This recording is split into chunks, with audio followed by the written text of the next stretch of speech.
very interesting because, again, nobody can refute the infiltration of the government in the civil rights organization, or even with Malcolm X, or the Nation of Islam, and nobody can deny that the Dawah was also infiltrated. Nobody can deny that.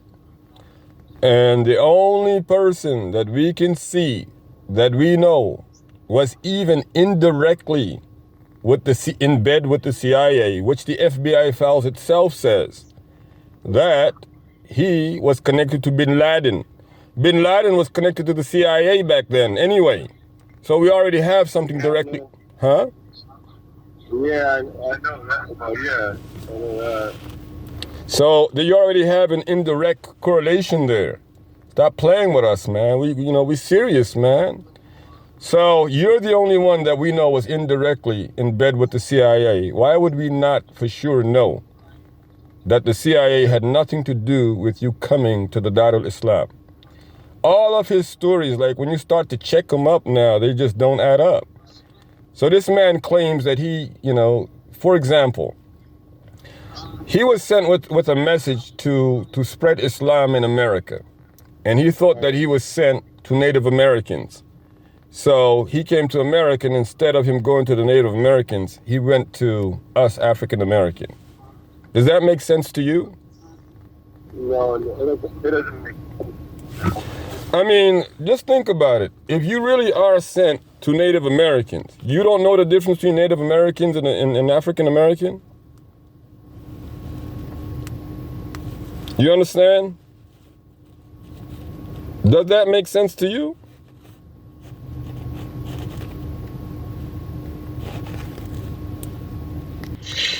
I mean, what I'm trying to get at right now, right? Right. There's a direct connection between bin Laden and the CIA, correct? At some point, bin Laden worked for the CIA, correct? Osama bin Laden, at some point, he worked for the CIA, correct? To my knowledge, I mean, it's not impossible. Okay. So, how old were you 9/11? I'm like 4. Oh boy. Yeah, it really isn't. All right, so let's say it this way, okay? The Afghan Soviet War, bin Laden worked for the CIA. Mm-hmm. This was back, well, when did this war happen? This war actually was taking place back in the 80s. Mm-hmm. Was it the 80s or was it late 70s? I think it did start in late 70s. That's interesting. Anywho, CIA sponsored bin Laden. I know Saddam Hussein worked for like the military, and he was close to Bush. Well, think about this for a minute. In the FBI files, in the under Freedom of Information Act, it says that Mubarak Jilani was connected to bin Laden. Mm-hmm. That's what they're saying. This is what they themselves are saying. And it's that's why he was from coming to America? This is before 9/11. This is many years before 9/11. This is like, you're talking the 80s. This is before 1990. This is before 2000. Remember, 9/11 didn't happen until 2001. Right. So really, at the time that he came to the United States, he was working for the CIA. He had to have been working for either the CIA or some other foreign intelligence service. But it would have been difficult for the services not to coordinate and allow him to just come and do something here, because he had to do a couple of things. And what they're saying in the FBI files is actually that he was responsible for 10 assassinations. Golly. That's a lot. That's a little, the Brothers Incorporated brothers are doing a very fine job coming up with the latest information, documented information. Mm-hmm. But the problem again is that you're claiming that he was connected to bin Laden actually, at the time that he came here, Bin Laden was your friend too. So This it's thing goes deep. exactly. So now the question remains. It's already clear he did not have Quran.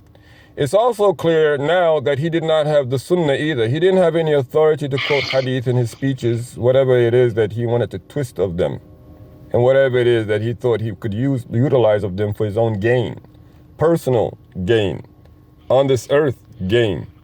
You see what I mean? Let me see if I can get Phallic in here.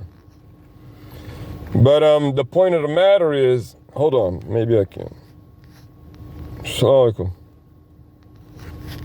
alaikum. Are you listening, man? Yeah. So he was actually Bin Laden's accomplice.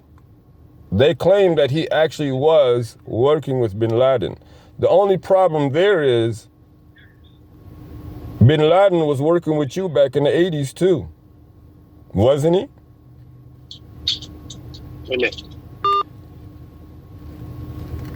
Back in the 80s. But Bin Laden was a friend of America back in the 80s when he was fighting the Soviets in the late 70s. And that's when this man came over here. So that's practically like a direct correlation now. So you have to have something. You had something on Bin Laden back then. What did you have on him? And only the intelligence community can come clean on this. You follow what I'm saying? Right. So Bin Laden back in the 70s, late 70s, early 80s, he was a friend of the CIA. And that's exactly when this man came over here, in the early 80s. Okay, so then, and then they were following him since when? So when he came in the in the early 80s, that's his way he took over. Actually, there was a gunfight that happened right before he came. Where? At one of the mosques. Remember, you're talking Darul Islam. They had, in New York, they had a number of masjids. And then they went every major state. Remember, they were as big as the Nation of Islam. They had their paramilitary group. They had their factory. Wait, you had a paramilitary? Yes, look up to Darul Islam. He really did do a good job. He broke this thing up. He came up with his predictions. He claimed to be a Sufi. And that's something a lot of people need to wake up and understand. Anybody who tells you directly that they are Sufi, this is the first sign of falsehood. The very first sign of fraud. So that was... Yeah. Okay, so that was that, okay. So get that, yeah, that's a discovery of a lifetime right there, bro. I mean, I didn't, you know what I'm saying? Like, the FBI admit... He was Shiite? Well, what he did was, he made them believe that he was a Sufi sheikh. But he had already been able to gather intelligence enough, and they... Hold on. He was Iranian? He was Pakistani. What are you talking about, Iranian? Pakistani. He was Pakistani. I didn't know. I didn't know. I know. A lot of other people don't know. There's a lot that a lot of people do not understand. But the point is that, again, if you follow the trail, you will see the connection between him and the intelligence community. So all we're asking for is the complete file from the intelligence community on this man. Exactly. You're not going to get that file, though. Well, at least we're asking nicely. It depends on where you go. Exactly. We're asking nicely. For now, we're asking nicely. And the reason, let me explain something though. Let me be very, very, very, very direct. This is a fact-finding mission. Allah Ta'ala has declared it by the Quranic revelation and the revolution. Declaration 2021, forever 2022, 2023 upcoming. We will find the facts even if we have to go all the way to the grave and back. We will do it. So, when we do... I'm saying, like, for instance, if I go onto Sipper Snack, you might be able to find something. No, you will definitely find beyond what's general. What is it called? What is under the Freedom of Information Act? You'll definitely be able to find more than that. That much I can tell you. Well, I mean, now I'm curious. Well, it's worth understanding the facts because, you know, again, how are you going to pay for breaking up people's families? How are you going to pay for, you know, putting people under a spell? How are you going to pay them for their lives? Do you realize the psychological, yes, and spiritual? It really is a spiritual abuse. It's a mental and spiritual. He indoctrinated these people. Whoa. So he got it painted. This guy used magic and witchcraft. He was a sorcerer. Astaghfirullah al-Aliyyul Azim, man. And he got this white hawk situation. They believe that they're going to drink from some, you know, some cup that is full of wisdom and stuff like that. When that's just a bunch of loony talk about wine and stuff, man. He got them believing that they're going to fly out their bodies and go over all of these seen and unseen worlds, man. I'm telling you, man. And they were on that? Man, they are on it until now. They're still about 2,000 members. But the point is, there's still about 2,000. Well, I mean, the Kool-Aid was just that good, man. Okay, let's just focus, man. No, y'all fucking humans, man. Fucking humans. Bro, but you know, don't get frustrated over the situation just yet. No, it's not about getting frustrated. No, it's well, you gotta, you know, we remember this is a professional force, bro. We are professional here. This is a civil fact-finding effort. About the level of stupidity that. Of course, brother, we understand. Brother, people are under spells, brother. This is a psychological issue. And we got the Latifi commander calling in now to report as well. It's very serious. And again, was it intentional? Did the government actually, you understand, dispatch this man to come and break up an Islamic, you understand, movement? Is that the case? Is that really a fact? We must know. We have every right to know. Every right to know if the government actually did do this. Yes, this is simple. So the intelligence committee, whoever, we're asking nicely. And do not make us definitely bark as you think, because we will never do what you think we will do. We will never do what you think we will do. So we're asking nicely. We want the file turned over and clarified for everybody to know if that is a fact or otherwise. We must know. You know, again, our families are at stake. Our lives are at stake. Wasn't slavery enough? I mean, how much more are you all trying to do? I mean, is Islam that pure to where you feel like if you cannot contain it, then you're going to, what? You're going to lose against Islam? Is that the problem? Then say that, and we can sit down and discuss how or why that, you have that understanding. If you cannot do that, that's your problem. But at least we're asking nicely for the file on the intelligence. Mubarak Ali Shah Jilani, who arrived here, now it's clear under directives of the intelligence community. Which one and exactly how that was pieced together, we have a right to know. By the way, isn't that like, how many years is that? Well, it's not 50 yet, is it? From 1981 until now.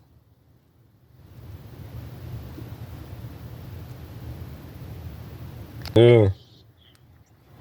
Listen, man, I'm going to tell you, you're not going to find in the file right now, because the whole intelligence community is not going to sign off on that.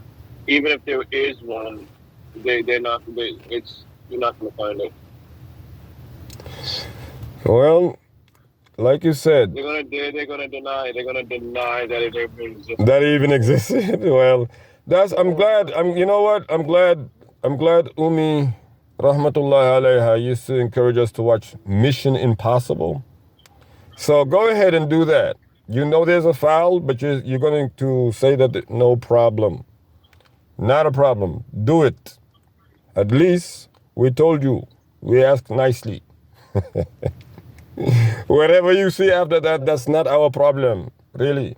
No, they're gonna, You know, you wanna be, if you wanna act, you understand, do it.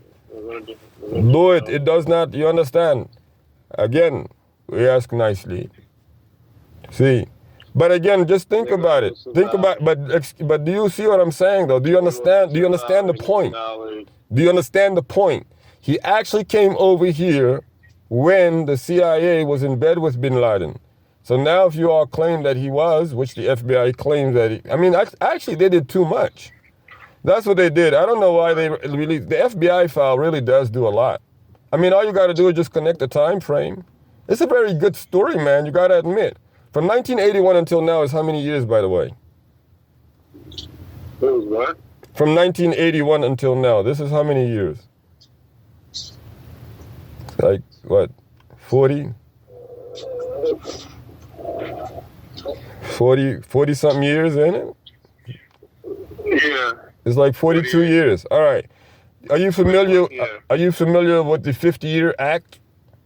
In other words, after 50 years, they really can't say no. If there really is a foul, they really do have to turn it over. Are you familiar with that? Not once every file, no. Not what? That's not. That's not what? File. Not every file, especially if it's been redacted. Oh, okay. Well, look. Yeah, okay. Look. See, there are too many ifs in your defense line, so I'm just going to have to probe them all. I'm you know what I'm saying? Now we're talking about redaction and everything. Listen, whoever you need to talk to, listen, bro. All right, listen, bro, okay? Listen up here. There's a reason why you're my Toma and I'm your Toma, okay?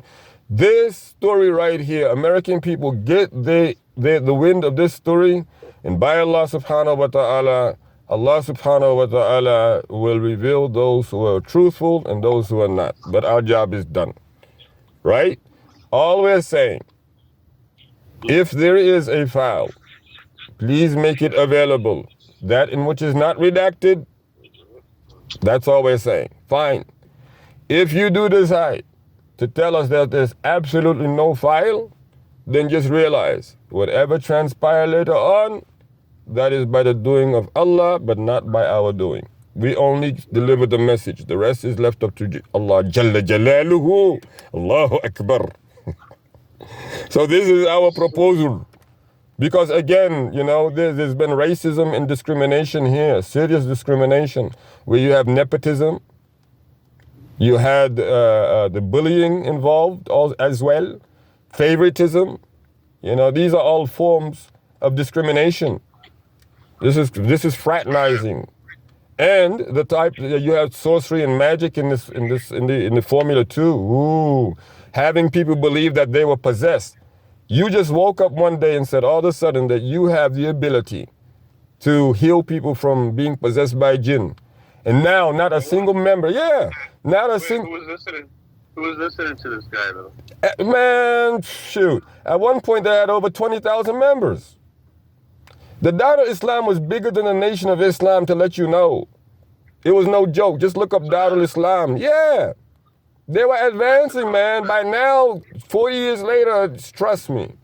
Anywho, the point of the matter is, I asked this man, you got to listen to one of the interviews. I asked this man, the knots that he was assigning to you all, it was supposed to keep you away from what? He said all type of evil things. Right. I said to him, and why or how did this start? He says to me, because, you know, somebody was believed to have been, if somebody was believed to have been possessed by a demon, then, you know, that person would get a prescription. And then they started wearing a knot so that everybody, you know, is saved from evil. Right. I said to him, and he's all the way in Pakistan as this is transpiring. He's all the way in Pakistan issuing knots. You know, he was, I believe as of 1990, 10 years later, he was only here for a good 10 years and then he was banned from America altogether. You gotta have something on this guy. Yeah, banned for good. You can't come over here no more. This is the type of thing I was asking 21 years ago. You really believe that it's by coincidence? No, this is not coincidence. This man has to, he left a legacy behind, and we want to know the entire story. We want the entire facts.